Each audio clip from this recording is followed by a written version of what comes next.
Hello दोस्तों, स्वागत है आपके अपने YouTube channel general study centre में। दोस्तों, जो आज का हमारा टारगेट वो practice set number 4 SSC GD previous year question.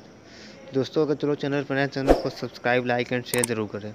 चलिए शुरू करते हैं हमारा आज का पहला क्वेश्चन। Question number 1। पाश्चुरीकरण एक प्रक्रिया है जिसमें दूध को गर्म किया जाता है।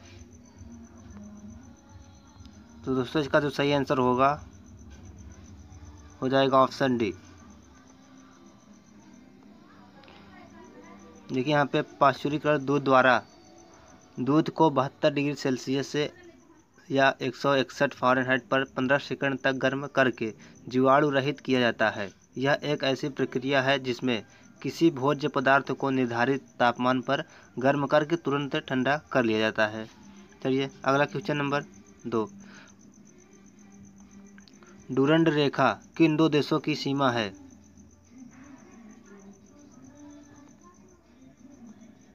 तो दोस्तों, इसका जो सही आंसर हो जाएगा ऑप्शन बी, पाकिस्तान और अफगानिस्तान। डुरंड रेखा है इन दोनों के बीच। देखिए यहाँ पे पाकिस्तान और अफगानिस्तान के बीच की सीमा रेखा को डुरंड रेखा के नाम से जाना जाता है। इस अंतर्राष्ट्रीय सीमा रेखा की लंबाई 2430 किलोमीटर है, जिसे 1876 ईस्वी में स्वीकार किया गया था। अगला है क्वेश्चन नंबर 3। भारतीय संविधान के किस संशोधन द्वारा प्रस्तावना में दो शब्द समाजवादी और धर्मनिरपेक्ष जोड़े गए?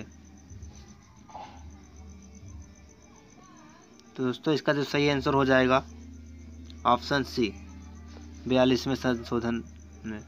देखिए यहाँ पे है 42वें संविधान संशोधन 1976 द्वारा भारतीय संविधान की प्रस्तावना में समाजवादी, पंथ निरपेक्ष और राष्ट्र की अखंडता शब्द जोड़े गए और संविधान की प्रस्तावना को संविधान की कुंजी माना जाता है। चलिए अगला है क्वेश्चन नंबर 4। जब राष्ट्रपति और उपराष्ट्रपति दोनों के पद एक साथ खाली हो तो पद पर अस्थायी रूप से कौन काम करता है? तो दोस्तों, इसका जो सही आंसर हो जाएगा ऑप्शन डी, भारत का मुख्य न्यायाधीश काम करता है। अगला है हमारा क्वेश्चन नंबर 5। पीत ज्वर संचारित किया जाता है। तो दोस्तों, इसका जो सही आंसर होगा हो जाएगा ऑप्शन ए, एडीज इजिप्टी द्वारा पीत ज्वर संचारित किया जाता है। देखिए यहाँ पे है पीत ज्वर एक विषाणु जनित संक्रामक रोग है। यह एडीज इजिप्टी मच्छर से फैलता है। इसके वाहक कारक फ्लेविवायरस व जीनस वायरस हैं। चलिए अगला है हमारा क्वेश्चन नंबर 6। अर्थव्यवस्था की आर्थिक गतिविधियों को निम्नलिखित में से किस क्षेत्र में बांटा गया है? तो इसका जो सही आंसर हो जाएगा ऑप्शन डी, ये सभी। देखिए यहाँ पे है अर्थव्यवस्था की आर्थिक गतिविधियों को 3 श्रेणियों में बांटा गया है, जिन्हें अर्थव्यवस्था का क्षेत्र कहा जाता है। यह क्षेत्र प्राथमिक, द्वितीयक और तृतीयक है। चलिए अगला हमारा है क्वेश्चन नंबर 7। सीसा का सबसे महत्वपूर्ण अयस्क है। सीसा का सबसे महत्वपूर्ण अयस्क क्या है? तो दोस्तों, इसका जो सही आंसर होगा हो जाएगा ऑप्शन ए, गैलिना। सीसा का सबसे अच्छा महत्वपूर्ण अयस्क है। देखिए यहाँ पे है सीसा का सर्वाधिक महत्वपूर्ण अयस्क गैलिना है, जिसमें सीसा की प्रतिशतता 86.6% होती है। इसके अन्य खनिज सेरुसाइट, एंग्लिसाइट, क्रोकासाइट इत्यादि हैं। चलिए हमारा है अगला क्वेश्चन नंबर 8। हाइड्रोपोनिक्स किसे कहते हैं? तो इसका जो सही आंसर हो जाएगा ऑप्शन ए, बिना मृदा के पौधों की कृषि हाइड्रोपोनिक कहा जाता है। देखिए यहाँ पे बिना मृदा के पौधों की खेती को हाइड्रोपोनिक्स कहा जाता है। इसमें पानी के विलयन में खनिज पोषक समाधान का उपयोग किया जाता है। अगला है हमारा क्वेश्चन नंबर 9। आवर्त सारणी में मूल तत्व किस आधार क्रम में व्यवस्थित किए होते हैं? तो दोस्तों, इसका जो सही आंसर होगा वो हो जाएगा ऑप्शन डी, परमाणु क्रमांक। आवर्त सारणी में मूल तत्व के क्रम पर आधारित। देखिए यहाँ पे है इसके बारे में। आवर्त सारणी में रासायनिक तत्वों को उनकी संगत विशेषताओं के एक साथ सारणी के रूप में दर्शाने की एक व्यवस्था है। आवर्त सारणी में रासायनिक तत्व परमाणु क्रमांक के बढ़ते क्रम में सजाए गए हैं तथा आवर्त प्राथमिक समूह द्वितीयक समूह में वर्गीकृत किया गया है। चलिए अगला है क्वेश्चन नंबर 10। पृथ्वी से टकराने वाला पराबैंगनी विकिरण किसके अवक्षय के कारण होता है?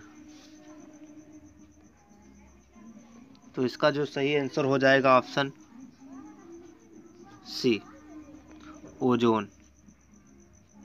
देखिए पृथ्वी से टकराने वाला पराबैंगनी किरण जो है वो ओजोन अवक्षय के कारण होता है। अगला हमारा है क्वेश्चन नंबर 11। निम्न में से कौन आउटपुट डिवाइस है?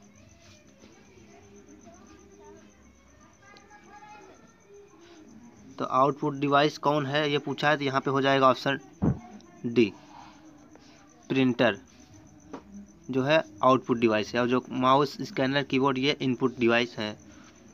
अगला है हमारा question number 12। Connecting India airline किस कंपनी की है? तो यहाँ पे देखिए कंपनी पूछा है कनेक्टिंग इंडिया एयरलाइन किस कंपनी की है, तो ये है BSNL कंपनी की। ऑप्शन ए इसका सही हो जाएगा। देखिए यहाँ पे है कनेक्टिंग इंडिया भारत संचार निगम लिमिटेड BSNL की एयरलाइन है। BSNL सार्वजनिक क्षेत्र की एक दूरसंचार कंपनी है जिसकी स्थापना 1 अक्टूबर 2000 को की गई थी। चलिए अगला हमारा है क्वेश्चन नंबर 13। डायनामाइट में मुख्यतः होता है? डायनामाइट में मुख्यतः क्या होता है? देखिए तो इसका जो सही आंसर हो जाएगा ऑप्शन बी, ट्राई नाइट्रोग्लिसरीन इसका जो सही आंसर हो जाएगा। डायनामाइट में मुख्यतः होता है। देखिए यहाँ पे डायनामाइट एक विस्फोटक पदार्थ है। इसके निर्माण में ट्राई नाइट्रोग्लिसरीन का इस्तेमाल किया जाता है। इसकी खोज 1863 ईस्वी में अल्फ्रेड नोबेल ने की थी। अगला है क्वेश्चन नंबर 14। कौन सी मिट्टी कपास की खेती के लिए सबसे उपयुक्त है? तो दोस्तों इसका जो सही आंसर होगा हो जाएगा ऑप्शन ए, काली मिट्टी सबसे उपयुक्त है। देखिए यहाँ पे है कपास की कृषि के लिए कपासी काली मिट्टी सर्वाधिक उपयुक्त है। काली मिट्टी का निर्माण बेसाल्ट चट्टानों के टूटने फूटने से होता है। इसका काला रंग टिटेनी फेरस मैग्नेटाइट और जीवाश्म की उपस्थिति के कारण होता है। अगला हमारा क्वेश्चन नंबर 15। डिगबोई असम किस उद्योग के लिए जाना जाता है?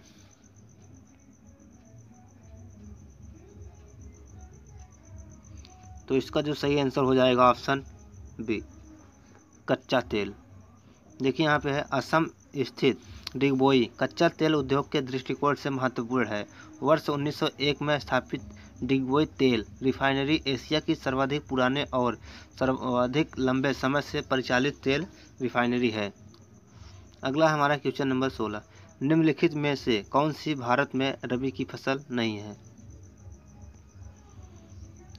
कौन सी रबी की फसल नहीं है? तो इसका जो सही आंसर हो जाएगा ऑप्शन डी, मक्का रबी की फसल नहीं है। देखिए यहाँ पे रबी की फसल अक्टूबर नवंबर माह में बोई जाती है और मार्च अप्रैल में काट ली जाती है। इसकी प्रमुख फसलें हैं गेहूँ, आलू, जौ, मटर, सरसों, चना इत्यादि। और जो मक्का है, मक्का एक खरीफ फसल है। चलिए अगला है क्वेश्चन नंबर 17। गांधी जी ने सविनय अवज्ञा आंदोलन कब प्रारंभ किया था? तो इसका जो सही आंसर होगा हो जाएगा ऑप्शन ए, वर्ष 1930 में सविनय अवज्ञा का आंदोलन प्रारंभ हुआ था। देखिए यहाँ पे है 12 मार्च 1930 को महात्मा गांधी जी ने अपने 79 समर्थकों के साथ साबरमती आश्रम से दांडी यात्रा शुरू की। 6 अप्रैल को दांडी पहुंचकर उन्होंने नमक कानून तोड़ा और सविनय अवज्ञा आंदोलन शुरू किया। चलिए अगला है क्वेश्चन नंबर 18। यूनिसेफ का मुख्यालय कहाँ है? यूनिसेफ का मुख्यालय कहाँ है?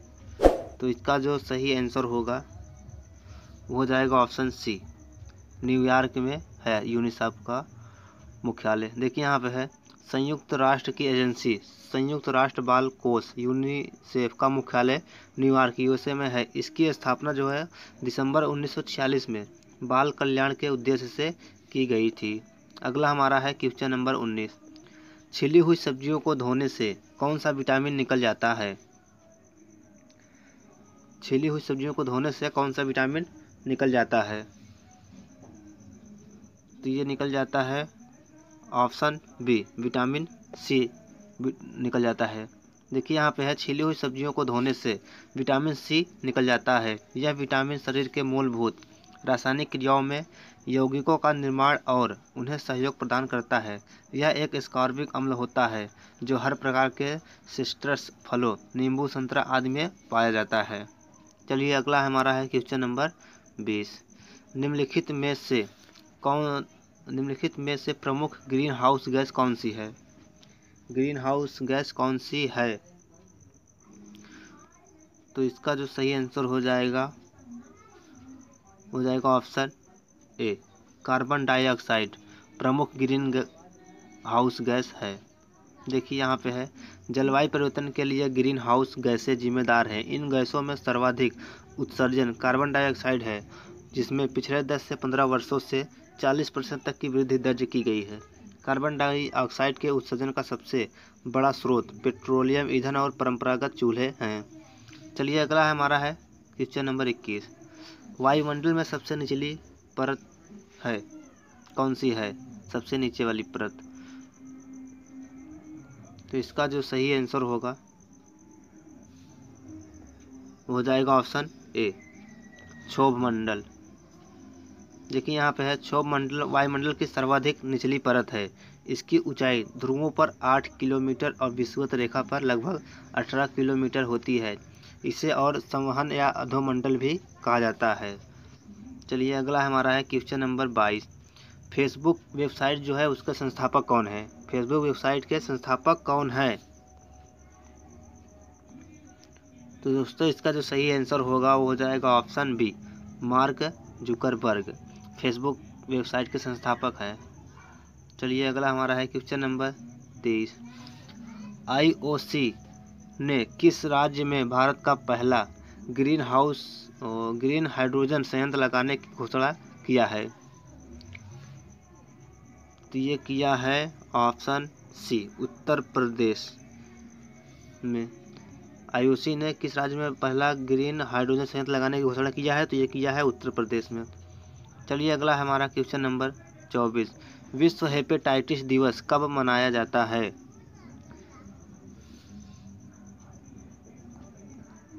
तो ये मनाया जाता है ऑप्शन बी, 28 जुलाई को मनाया जाता है विश्व हेपेटाइटिस दिवस। चलिए अगला है हमारा क्वेश्चन नंबर 25। 36वां आसियान वर्चुअल शिखर सम्मेलन 2020 कहाँ आयोजित हुआ? 36वां आसियान वर्चुअल शिखर सम्मेलन 2020 वाला जो है वो कहाँ पर हुआ था?